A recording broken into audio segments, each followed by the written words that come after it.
નમસ્કાર, news at 7 માં આપનું સ્વાગત છે. પહેલા જોઈએ બુલેટિનની હેડલાઇન્સ. ચૂંટણી ખર્ચ માટે કાળા નાણાંમાં દાન લેવાની પ્રથાને સદાય માટે તિલાંજલિ આપતી ઇલેક્ટોરલ બોન્ડની યોજના રજૂ કરવા માંગે છે મોદી સરકાર. બોન્ડમાં એકત્ર થયેલા ચોખ્ખા હિસાબી નાણાંનું ભંડોળ રાજકીય પક્ષને ચૂંટણી ખર્ચ માટે આપવાનું વિચારાયું છે. આયોજન અનામતનો લાભ પામવા માટે અન્ય પછાત વર્ગની યાદીમાં સામેલ થવા માંગતી વિવિધ જાતિ માટે સારા સમાચાર આપે છે મોદી સરકાર. રાષ્ટ્રીય સામાજિક અને શૈક્ષણિક પંચની રચના કરવા માટે કેબિનેટમાં ખરડો મંજૂર થતા હવે સંસદ સામે મુકાશે.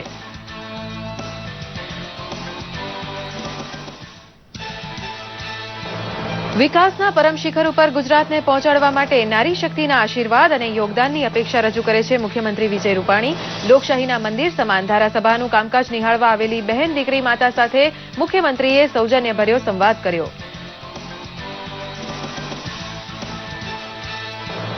આઝાદીને 16 વર્ષ બાકી હતા ત્યારે મા ભૂમ માટે ફાંસીને માછડે લટકી ગયેલી શહીદ ત્રિપુટીને માનાંજલિ અર્પણ કરે છે ભારત.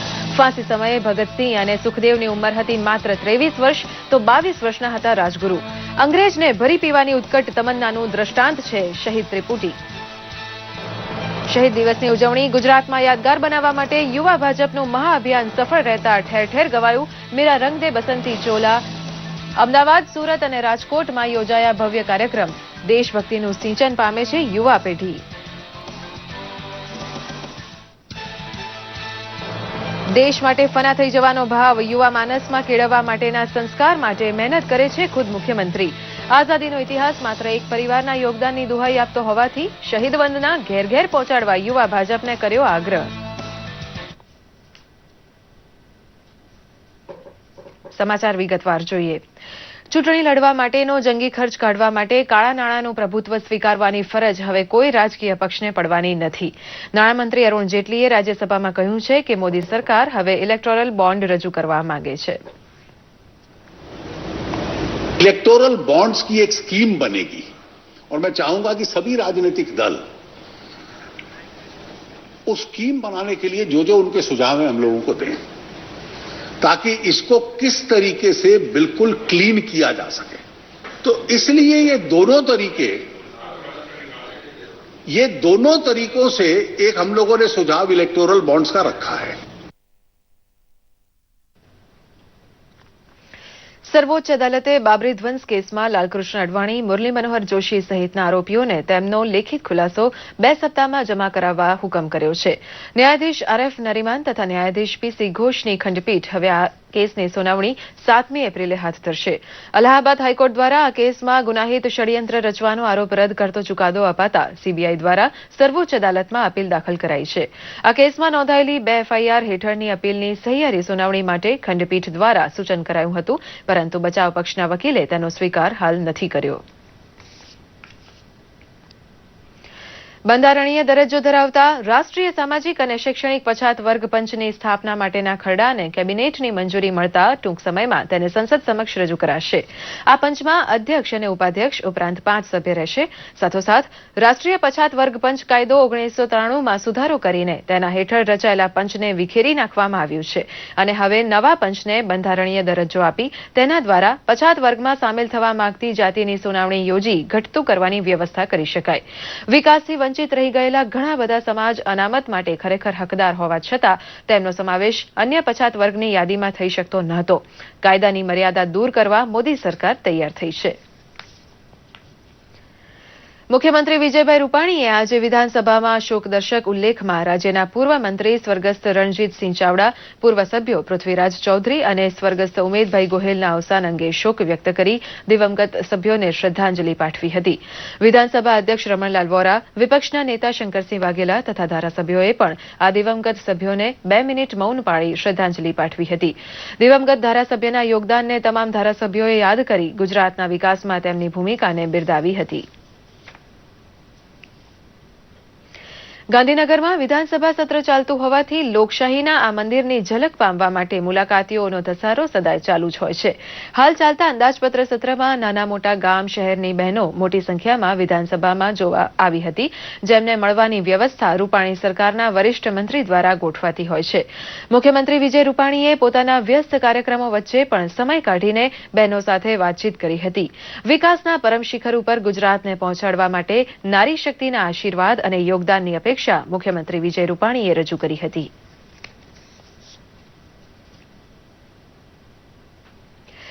દેશમાં દિવસ તો ઘણા ઉજવાય છે, પરંતુ બલિદાનનો જય જયકાર કરવાનો અવસર મળે તેવા દિવસ આંગળીને વેઢે ગણાય તેટલા ઓછા હોય છે. શહીદ દિનનું પણ આવું જ છે. 23મી માર્ચ 1931ની સમી સાંજે શહીદ ત્રિપુટી માચડે લટકવા માટે ફાંસી ઘર પહોંચી ત્યારે કહેવાય છે કે જલ્લાદ પણ ગમગીન હતો, પણ કેદીઓ ખુશ હતા. ભગતસિંહ, સુખદેવ થાપર અને શિવરામ હરિ રાજગુરુને ફાંસી બાદ તોફાન ફાટી નીકળવાની દહેશત હોવાથી અંગ્રેજોએ 24મીને બદલે 23મી માર્ચે જ ફાંસી આપી દીધી અને મોડી રાત્રે ત્રણેયના અગ્નિ સંસ્કાર કરી રાખને સતલજ નદીમાં વહાવી દીધી. આજે લાહોર જેલનું અસ્તિત્વ પણ ભૂસાઈ ગયું છે. તેને તોડી બીજી ઇમારત બની ગઈ છે. પરંતુ 23 વર્ષની ઉંમરે મા ભૂમ માટે મોતને વહાલું કરનાર ત્રણેય વિરલા યાદગીરીનું અમરત્વ પામી ગયા છે. चोला माए रंग दे, मेरा रंग दे बसंती चोला माए रंग दे, मेरा रंग दे बसंती चोला रंग दे, रंग दे रंग दे बसंती चोला माए रंग दे.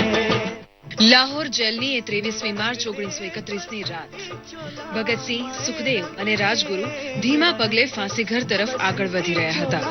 ત્યારે તેમના ચહેરા પર માદરે વતન માટે શહીદ થવાનું જુનૂન અને મોઢા પર એક જ ગીત, મેરા રંગ દે બસંતી ચોલા. લગભગ 7:33 સમયે ત્રણેયે એકબીજાના ગળે મળ્યા અને હસતા હસતા ભારત માતાના ત્રણેય સુપૂત કુરબાન થઈ ગયા. 13મી એપ્રિલ 1919માં જલિયાવાલા બાગમાં થયેલા ભીષણ નરસંહારે ભગતસિંહની અંદર ચિંગારીને ભડકાવી દીધી હતી. લાહોરની નેશનલ કોલેજને છોડી Bhagat Singh Hindustan Specialist Republican association નામના એક ક્રાંતિકારી સંગઠન સાથે જોડાઈ ગયા. સાયમન કમિશનના વિરોધ દરમિયાન પોલીસના હાથે ઘવાયેલા લાલા લજપત રાયનું પાછળથી મૃત્યુ થયું હતું. તેનો બદલો લેવા સાન્ડર્સની હત્યાની યોજના બનાવવામાં આવી. આ બદલો લેવા માટે Hindustan Specialist Republican Association Bhagat Singh, Sukhdev, Rajguru, Azad અને જયગોપાલને આ શુભ કામ આપ્યું. આ ક્રાંતિકારીઓએ સેન્ડર્સને ગોળી મારીને લાલાજીના મોતનો બદલો લીધો. 8મી એપ્રિલ 1929ના દિવસે ભગતસિંહે બટુકેશ્વર દત્ત સાથે સેન્ટ્રલ એસેમ્બલીમાં બોમ્બ ફેંક્યો, જેનો મકસદ કોઈનો જીવ લેવાનો નહીં, પરંતુ દુનિયાને અંગ્રેજોના અત્યાચારથી વાકેફ કરાવવાનો હતો. બોમ્બ ધડાકા બાદ તેઓ ક્યાંય ભાગ્યા નહીં અને નિડરતાથી સામે આવી પોતાની ધરપકડ કરાવી. તેમના પર કાર્યવાહી ચલાવવામાં આવી, જે બાદ 23મી માર્ચ 1931એ ભગતસિંહ, રાજગુરુ અને સુખદેવને લાહોર જેલમાં ફાંસી આપવામાં આવી. निकले हैं वीर जियाले यो अपना सीना ताने हंस हंस के जान लुटाने. આજે શહીદ દિવસ પ્રસંગે પીએમ મોદીએ તેમને યાદ કરતા ટ્વીટ કર્યું હતું કે ભગતસિંહ, રાજગુરુ અને સુખદેવનું બલિદાન દેશ ભૂલશે નહીં. તેમની શહાદત સદાય પ્રેરણા આપતી રહેશે. બ્યુરો રિપોર્ટ, દૂરદર્શન સમાચાર, અમદાવાદ. સમગ્ર ભારત શહીદ ત્રિપુટીના બલિદાનને ગૌરવભેર યાદ કરી રહ્યો છે. ત્યારે ગુજરાત ભાજપના યુવા મોરચા દ્વારા તમામ મહાનગરમાં યાદગાર કાર્યક્રમ અપાયો હતો. ગુજરાતી યુવા પેઢી પોતાના આદર્શ તરીકે ભગતસિંહ, સુખદેવ અને રાજગુરુને માનતી થાય તેવી કોશિશ ખુદ મુખ્યમંત્રી વિજય રૂપાણી કરી રહ્યા છે, જેથી રાષ્ટ્રવાદના સંસ્કારથી યુવાની શોભે. અમદાવાદમાં આયોજિત શહીદ વંદના કાર્યક્રમમાં મુખ્યમંત્રી વિજય રૂપાણીએ હાજર રહી દુધમલિયા જવાનોની શહાદતને બિરદાવી હતી અને કહ્યું હતું કે આજના છોકરા છોકરી જે ઉંમરે કોલેજમાં ભણવા પહોંચે તેટલી નાની ઉંમરે ફાંસીનો માચડો દેશ માટે પસંદ કરનાર શહીદોનું જીવન દર્શન કેટલું સાર્થક હતું તે સમજવા કોશિશ કરવી જોઈએ. આઝાદીના ઇતિહાસમાં કોઈ એક પરિવારનું સવિશેષ યોગદાન હતું તેવા દુષ્પ્રચારને ફગાવી દેવા યુવાનોને તેમણે અપીલ કરી હતી. શહીદ દિન ઉજવણી માટે ડોક્ટર ઋત્વિજ પટેલની ટીમ દ્વારા થયેલી મહેનતને મુખ્યમંત્રીએ બિરદાવી હતી. એના માટે પોતે એમાંથી પ્રેરણા લે એ દ્રષ્ટિથી કાર્યક્રમો રાખવામાં આવ્યા છે આજે હજારો યુવાનો આ શહીદોને યાદ કરી અને આ દેશભક્તિના પાઠ એમાંથી શીખશે, જાણશે અને યુવા મોરચાના આ કાર્યક્રમને ખાસ અભિનંદન આપું છું. કમનસીબે આજ દિવસ સુધી ભૂતકાળની સરકારોએ આ ક્રાંતિકારીઓના ઇતિહાસ સાઈડમાં રાખી માત્ર ને માત્ર નહેરુ વંશના ઇતિહાસોને જ ભણાવ્યા છે. દર્શક મિત્રો, ન્યૂઝ@7માં સમય થયો છે એક નાનકડા બ્રેકનો.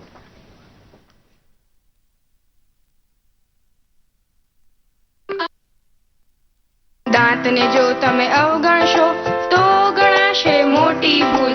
સારા દાંતનો ના કોઈ પર્યાય, સમજી લો આ વાતનું મૂલ. દાંતની થાય જ કોઈ બીમારી, પડે બીજા અંગો પર ભારી. સ્વસ્થ દાંત અને સ્વસ્થ શરીર માટે અવશ્ય લો પૌષ્ટિક આહાર.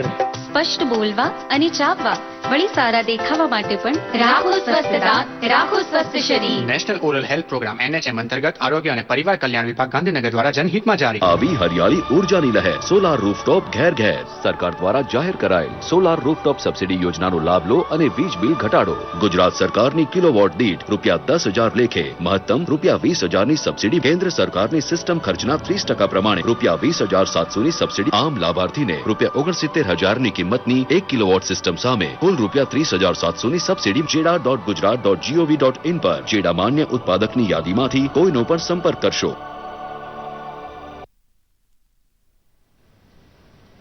બ્રેક બાદ ન્યૂઝ@7માં પુનઃ સ્વાગત છે. સુરતમાં પણ યુવા ભાજપ દ્વારા શહીદ વંદના કૂચ યોજાતા તેમાં જોડાવા માટે હજારો કાર્યકર દક્ષિણ ગુજરાતના ગામડે ગામડેથી અહીં પહોંચ્યા હતા.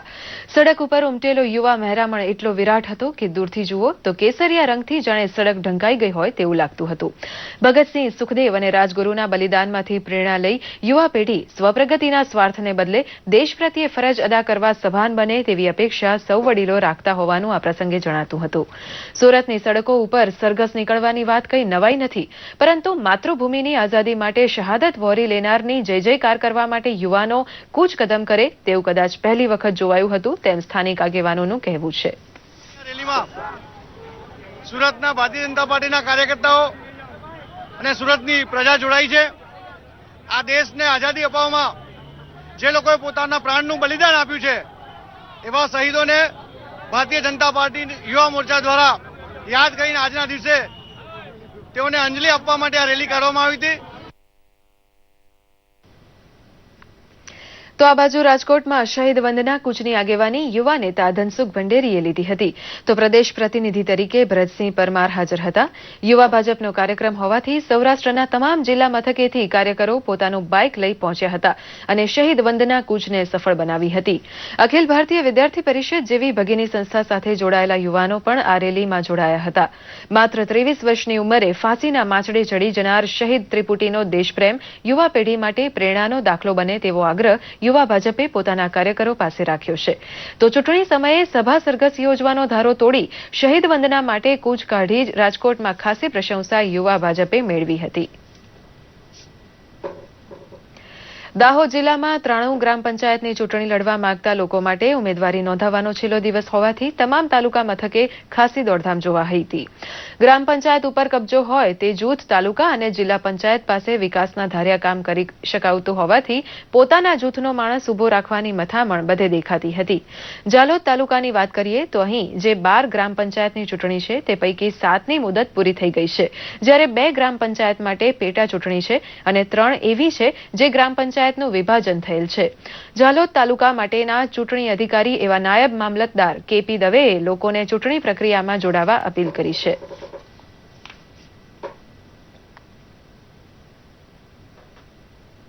અરજદારોની પણ અને ઉમેદવારોની પણ ભીડ સારી એવી ઓફિસમાં છે.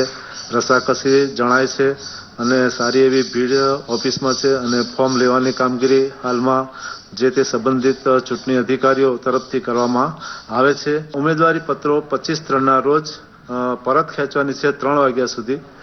3 વાગ્યા સુધી પરત ખેંચાયા બાદ હરીફ ઉમેદવારોની યાદી કમ્પ્લીટ તૈયાર કરવામાં આવશે અને ત્યાર પછી ઉમેદવારી પત્રો અથવા તો EVMથી આ ઇલેક્શન થનાર છે. આજના દિવસની સમગ્ર વિશ્વમાં વર્લ્ડ મેટ્રોલોજીકલ ડે તરીકે ઉજવણી કરવામાં આવે છે, જેના ભાગરૂપે અમદાવાદમાં હવામાન વિભાગ દ્વારા એક પ્રદર્શન યોજાયું હતું. આ પ્રદર્શનમાં શાળાના બાળકો અને મેડિકલ શાખાના વિદ્યાર્થીઓને હવાનું દબાણ માપવાના સાધનો સહિત રડારના ઉપયોગની ઊંડાણપૂર્વક સમજણ અપાઈ હતી. આ પ્રદર્શનમાં બાળકોને હવામાન વિભાગની ખાસ કાર્યશૈલી અને હવામાનની આગાહી કેવી રીતે કરાય તેનાથી માહિતગાર કરાયા હતા. આ પ્રસંગે હવામાન વિભાગના ડિરેક્ટર જયંત સરકારે જણાવ્યું હતું કે આગામી દિવસોમાં અમદાવાદ અને ગાંધીનગરમાં 10 જેટલા એર ક્વોલિટી મોનિટરિંગ પોઈન્ટ શરૂ કરવા માટે સિસ્ટમ લગાવાશે, જેથી વાતાવરણની શુદ્ધતાની માહિતી મળી રહે. IMD का वेबसाइट है, imd.gov.in, ये हमारा मेन वेबसाइट. उसमें बहुत सारी इन्फॉर्मेशन है regarding what are the services we have been providing, what are the products available. ये सब चीज़ जो है नॉट ओनली स्टूडेंट्स, जो आम जनता है उनको भी देखना चाहिए. जैसे मान लीजिए कोई एक सिटी से दूसरा सिटी में जा रहा है, उस सिटी में अगले 7 दिन में वेदर कैसे रहेगा, टेम्परेचर कैसे रहेगा, और ये सब हमारा फोरकास्ट में मिल जाता है. हाईवे फोरकास्ट है, जिसमें जैसे मान लीजिए अहमदाबाद से कोई व्हीकल जा रहा है आपको राजकोट को, तो बीच में टेम्परेचर कैसे रहेगा, ये सब चीज़ हमारे यहाँ बताया जाता है ना. કયા પેરામીટર છે, કઈ રીતે એ લોકો એમની ઓબ્ઝર્વેટરીમાં કામ કરે છે, શું ઉપકરણો યુઝ કરે છે, વેધર ડિટેક્ટ કરવામાં, એનાલાઇઝ કરવામાં કઈ રીતે એમને ઉપયોગી થાય છે અને એની હેલ્થ ઇફેક્ટ શું આવે એના માટેની માહિતી માટે અહીંયા આવે છે. પ્રદર્શનમાં હવામાન વિશે માહિતી મળી કે કઈ રીતે વરસાદની આગાહી કે હવામાનમાં કઈ રીતે ફેરફાર થાય છે, પ્રેશર ચેન્જીસથી ટેમ્પરેચર ડિફેક્ટ કઈ રીતે મપાય છે એની માહિતી મળી. કેન્દ્ર શાસિત પ્રદેશ દાદરા નગર હવેલીમાં ગઈકાલથી કામદાર રોજગાર મેળો શરૂ થયો છે, જે 31મી એપ્રિલ સુધી ચાલશે. દાદરા નગર હવેલીની 20 ગ્રામ પંચાયતોને 6 વિભાગોમાં વહેંચવામાં આવી છે. આગામી સમગ્ર મહિના દરમિયાન ભરતી મેળાની કામગીરી ચાલશે. ગઈકાલે પ્રથમ દિવસે જ દાદરા, દપાડા અને સુરંગીના રોજગાર મેળામાં 60 જેટલી કંપનીઓએ ભાગ લીધો હતો. રોજગાર મેળામાં 470 નોકરી વાંચ્છુઓના રજીસ્ટ્રેશન સાથે સંબંધિત ઔદ્યોગિક એકમો સાથે ઇન્ટરવ્યૂ પ્રક્રિયા હાથ ધરવામાં આવી હતી. કામદાર રોજગાર મેળાની શરૂઆત દાદરા ખાતે જિલ્લા કલેક્ટર गौरवसिंह राजावते दीप प्रागट्य साथे करावी हती. उनको हम ज़्यादा से ज़्यादा रोजगार देने की कोशिश करेंगे.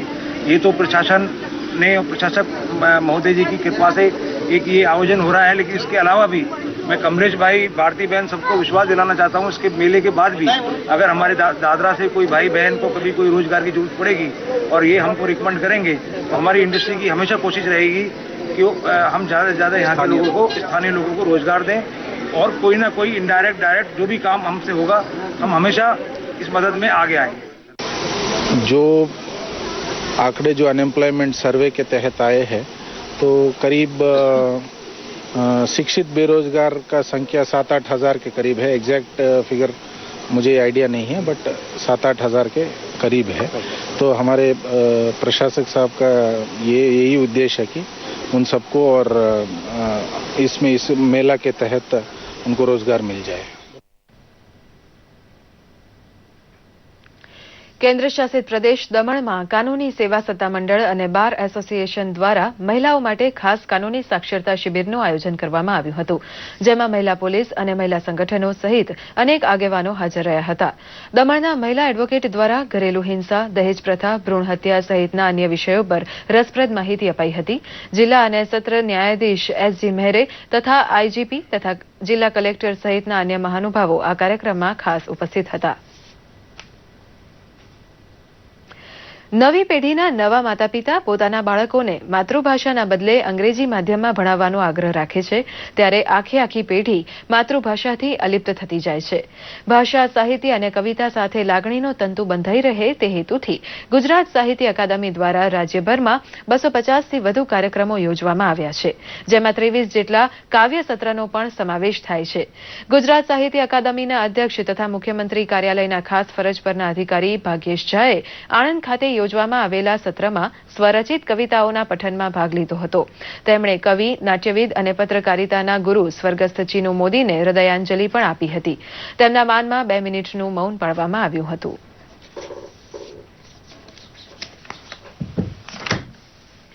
આજે સોશિયલ મીડિયામાં શહીદ દિવસ જબરજસ્ત ટ્રેન્ડ કરી રહ્યો છે, જેમાં પીએમ સહિત દેશવાસીઓ ક્રાંતિકારીઓના બલિદાનને યાદ કરી રહ્યા છે. આવો જોઈએ સોશિયલ મીડિયા રિપોર્ટ.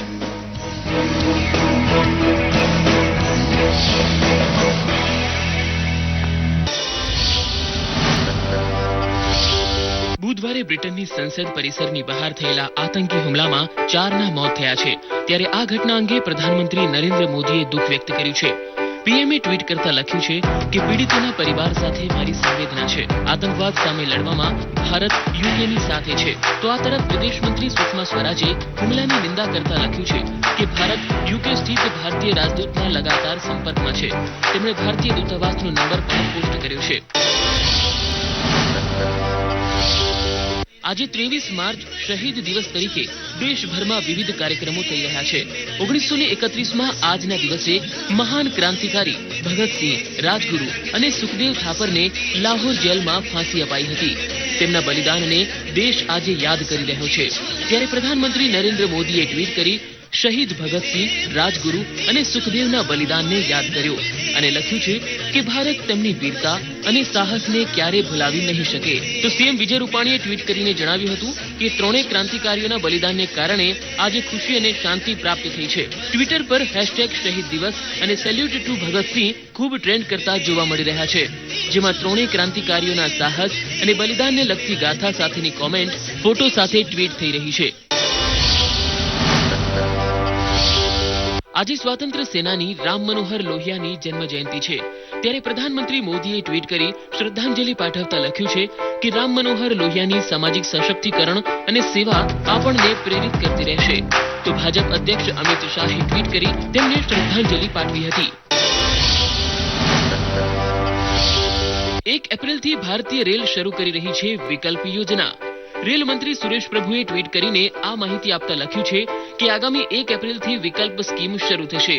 જે અંતર્ગત કોઈ પણ ટ્રેનમાં બુક કરાવેલી વેઇટિંગ ટિકિટના બદલામાં એ જ રૂટની બીજી કોઈ ટ્રેનની કન્ફર્મ ટિકિટ આપવામાં આવશે. આ સ્કીમ હેઠળ સાધારણ મેલ ટ્રેનની ટિકિટ લેનાર મુસાફરને સુપરફાસ્ટ, રાજધાની કે શતાબ્દી જેવી ટ્રેનોમાં સફર કરવાનો પણ અવસર આપવામાં આવશે. તો વિકલ્પ એવા મુસાફરોને મળશે જેઓ બુકિંગ વખતે વૈકલ્પિક ટ્રેનનો વિકલ્પ પસંદ કરશે. શરૂઆતમાં ઓનલાઈન બુકિંગ પર જ આ સેવા શરૂ થશે. રેલમંત્રીના આ ટ્વીટને અસંખ્ય લાઇક મળી રહી છે. તો આ તરફ આજે કેન્દ્રીય મંત્રી સ્મૃતિ ઈરાનીનો જન્મદિવસ છે. ત્યારે રેલમંત્રી સુરેશ પ્રભુએ ટ્વીટ કરી સ્મૃતિ ઈરાનીને જન્મદિવસની શુભેચ્છા પાઠવી છે.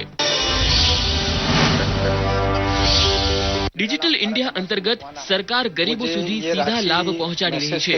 ડિજિટલ ઇન્ડિયા અંતર્ગત લાભાન્વિત થયેલા અમદાવાદના ભરત મકવાણાનો વિડીયો ડિજિટલ ઇન્ડિયાના ટ્વિટર પેજ પર પોસ્ટ કરવામાં આવ્યો, જેને કેન્દ્રીય મંત્રી રવિશંકર પ્રસાદે રીટ્વીટ કર્યું છે.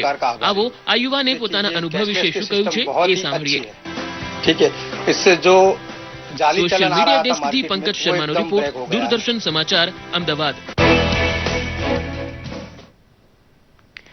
અને આ સાથે જ આ સમાચાર બુલેટિન અહીં સમાપ્ત થાય છે. નમસ્કાર.